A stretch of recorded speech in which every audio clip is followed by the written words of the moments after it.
I started a game studio all by myself, and now I have 15 team members, 26,000 followers, and a new game releasing in just a few months for all of you to play.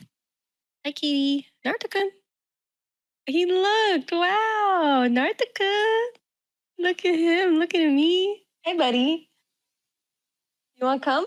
Come here. Come here. Come join.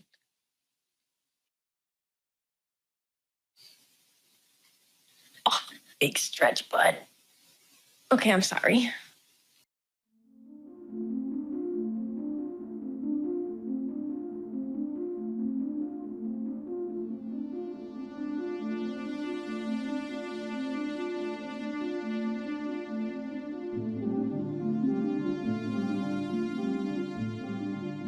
I'm really excited for Plantasia because it's not just another cozy game. It's not just about breeding and growing plants on your desktop. It is a new type of genre that we are seeing come up in the game world as of 2024. It's a cozy game. Yes, it's an idle game, but it is also a new genre that doesn't have its own name yet because of the fact that Plantasia and games like it sit on the bottom third of your computer screen. That allows you to have the game open, running idly, as an idle game does, while you are able to work, play, do whatever else you want on the top 2/3 of your screen. So you can literally play Stardew Valley and have Plantasia down at the bottom if you want to play these two games at the same time. You can have TikTok if you watch TikTok on desktop, because who does that? On the top of the screen. You have LinkedIn on the top of the screen. You can have Google Docs, doing homework, doing actual work on the top of your screen while this game plays idly down at the bottom. So this ability to multitask is very interesting, and it's, like I said, a new and upcoming genre. It was pioneered first by the game called Rusty's Retirement that released in early 2024, and now we are creating our own game with that screen format, and there are other games as well that are being created with that format as well. We are not the only ones, but ours is a plant growing game, and we want it to focus on helping you as the player focus on whatever it is you're doing on that other 2/3 of your screen.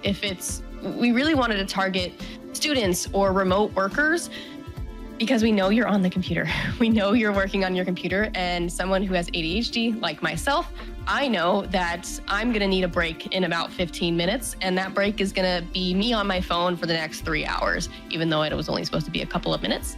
And so Plantasia is hoped to be the solution to that problem. So when you do truly need a break, because everyone needs breaks when they're working, you can just come down to the bottom of your same screen, click a few buttons, plant a few plants, decorate a few things in your orbital space station, and then you can just go back up to what you're working on. You have fulfilled your little break, you feel satisfied, you feel good, you feel better, and now you're ready to continue working again. It's really supposed to be supplemental to your work. It is not supposed to be distracting from your work. We want you to play the game, of course, but we are not going to draw your attention away from your work. We want you to focus on your work. We want you to improve in your daily life, and we want Plantasia to help you with that.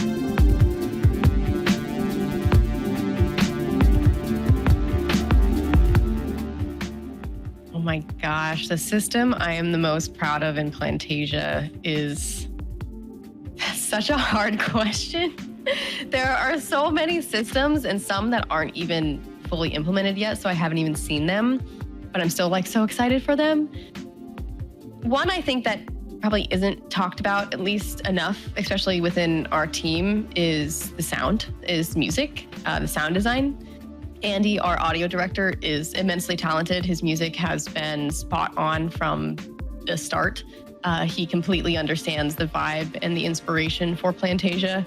And he's been so good from the start that he probably is the least interactive with the team, just because he doesn't need to be. He does everything so well the first time around that there are just no notes every single time.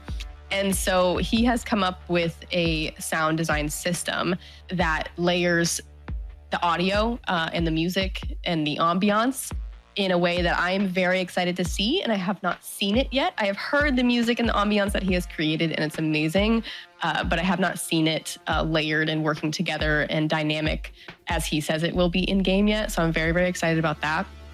Other than that, the one that I am most excited about, I think selfishly, because this is something I really enjoyed from the game Plant Tycoon, which is one of the 2 inspiration games for Plantasia, is the breeding system. I'm really, really excited to breed 2 plants together to create new types of plants and new colors and unlock all of these different assets of plants, different looking plants. We have over 450 different plants and plant colors. So that's just really exciting to me. I love collecting. I'm a collector in video games, so I'm very excited to collect all these different colors. I think we have 10 colors and then 48 different plants. And so that is like 4,800 total different looking plants that we have. And then we have another system that I'm sure our designer will talk more about called the affix system. That's what we're calling it, at least, that it ends up allowing us to have literally billions of different plants, but they don't look different. They're just statistically different. So over 450, so 480 different looking plants in the start of the game, and then over several billion different combinations of plants at the start of the game as well, which is very exciting. So that I'm really excited about. That's my favorite personal thing, is I like to collect the different looking plants and decorate and have the plants that I think look the prettiest.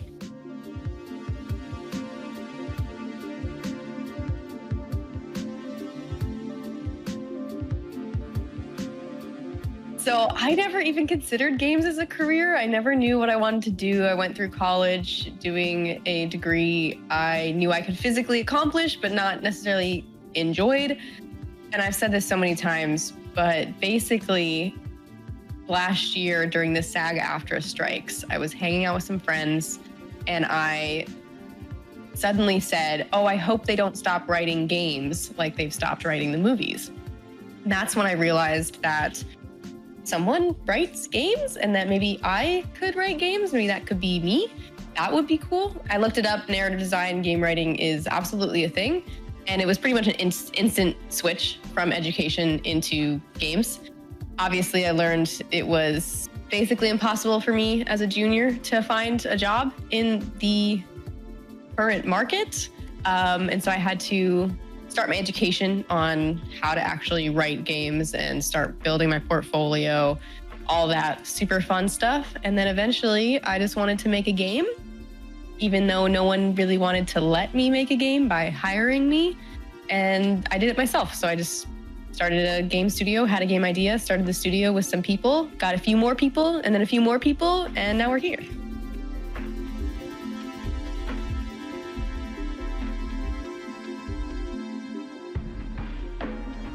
So it's basically impossible for juniors in the game industry to get a job in the industry. It's also difficult for people who have experience in the industry to find a job right now. So it's especially hopeless for people who don't have experience. So working at Cave Bear Games, even though we are not paid, we are volunteers, we're not making any money, we are creating a serious game, a game that we intend to monetize, to sell, and have it be looked at by the public as a real and true game. So this creates a project that has more of a significance to it in the eyes of future employers, hopefully, because we are a full team, we are in a studio environment, we are cross-department collaborating. We're doing our little jobs, whether it's art, lead arting, whether it's concept arting or it's programming or it's game designing. We're not all wearing a bunch of hats as really, really small indies do. We are specializing, we are focusing on the jobs that we really want to have in the industry. So we are specializing in this one field that we are personally interested in, and we get hours and hours and hours of experience in this field across, the 10 or so 11 months that we've been working on this now. So I'm focusing purely on creative direction, and hopefully that means I can get a creative job eventually, because I now have experience working on a game from start to finish as a creative director. And so does our lead artist, so does our producer, so does everyone else on the team. From conception to release, they will have this experience to put on their resumes, and then hopefully they will be able to see that this game is now on Steam. It's hopefully popular, it's done well, and that will be impressive to these future employers if, we don't make enough money ourselves to employ ourselves. That's the main goal, but it's a hard one to get. So the ideal goal is just being able to use this experience to prove to the industry that we are capable and talented despite being juniors in the industry, that we have competition when it comes to these other experienced designers and other juniors, because we have this amazing project behind us that we've done so well on.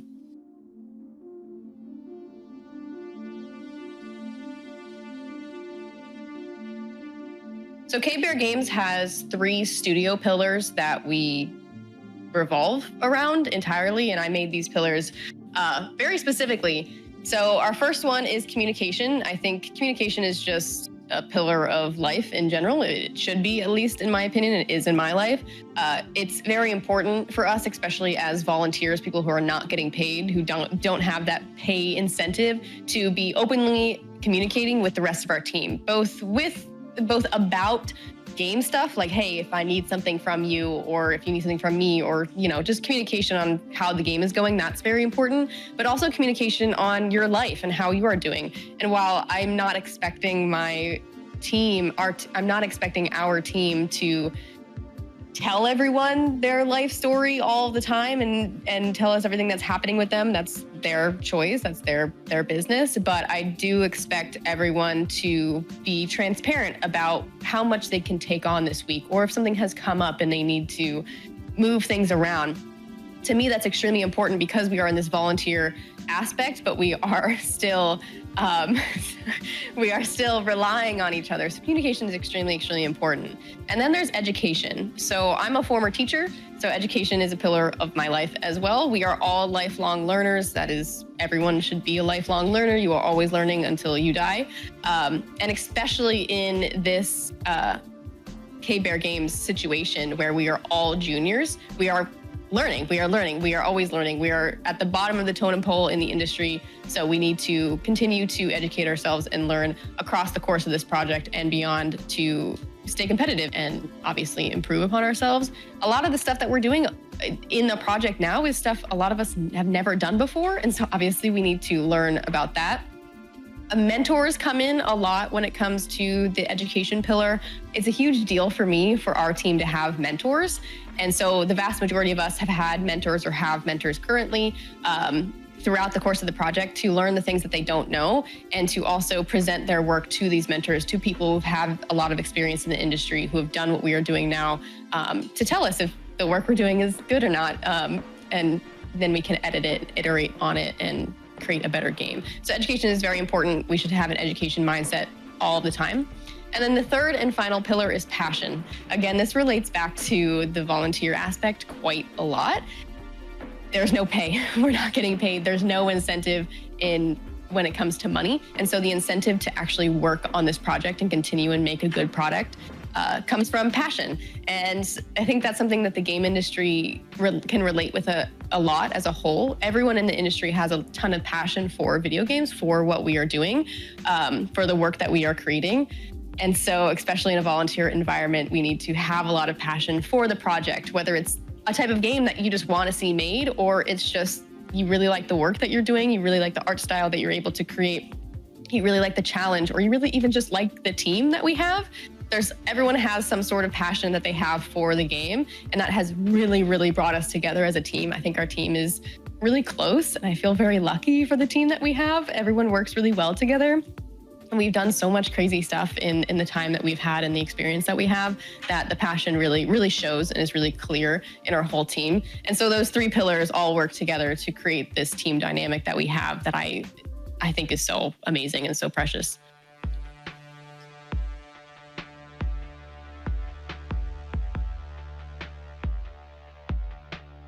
The advice I would give to my past self at the start of this project, so many things. There have been so many mistakes that I have made, that we have made, that I would love to fix. The current one that is driving me absolutely nuts right now is marketing. So market, and I've seen other people say this all the time, market months before you think you need to start marketing. Get a marketing director. just start marketing your game as soon as humanly possible. That's the issue we're facing now, is it's really, really difficult to market a game, especially when it's only a few months out. Another one is QA. You also need to start QAing, quality assurance testing, months before you think you need to. And we haven't done any of that yet. So we just got a QA lead. So we'll actually finally be QAing soon. Hopefully the stuff we have made, like the UI UX, is good and doesn't need to be completely demolished and changed. But we would have known if it needed that if we had started QAing before. Those are the two big ones. I think those are the two biggest mistakes that we've made as a team, is just not knowing that we needed those things as early as we thought we did. You need everything earlier than you think you do. That's the one line. You need everything earlier than you think you do.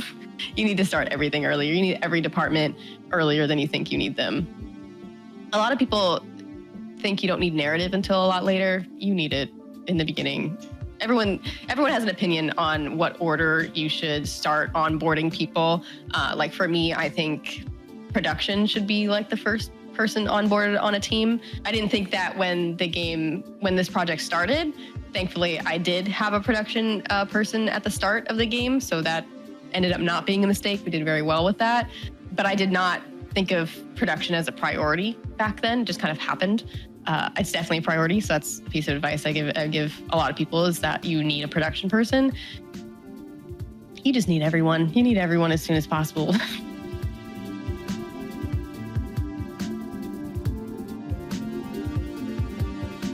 So something fun in game design is you are actually supposed to plan the entire game before you even start making it, which sounds insane to someone who maybe doesn't make games, because wouldn't you just start making the game so that you can, I don't know. It sounded weird to me. I didn't understand it. My team didn't really understand it. There wasn't a lot of resources on what is called pre-production online. And the mentors we talked to, while they tried their best, we just didn't quite understand. And I think it's something that you can try your best to prepare for, but you really don't get it until you've done it.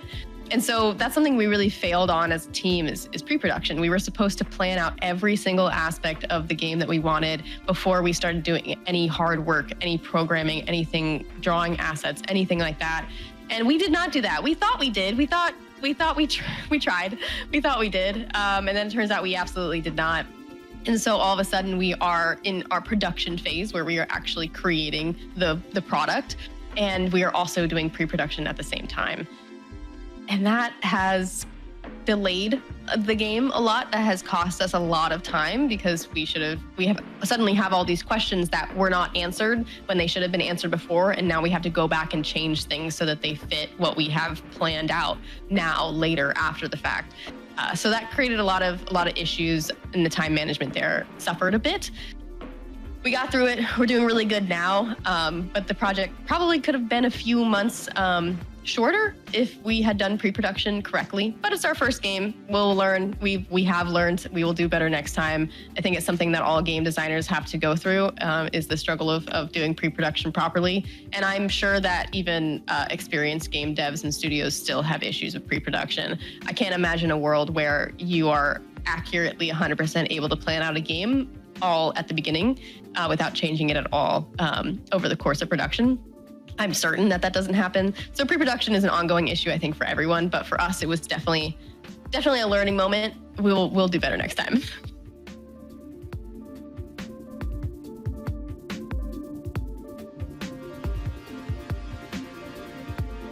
The entire team at K-Bear Games are juniors within the game industry, meaning none of us have shipped a commercial game ever. This is our first commercial product.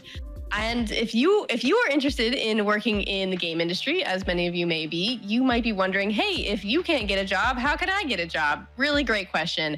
It's basically impossible, but that does not mean that there is no hope. We are a volunteer studio. We are not the only ones of our kind. There are many, many volunteer, brand new indie startup pre-seed studios that exist.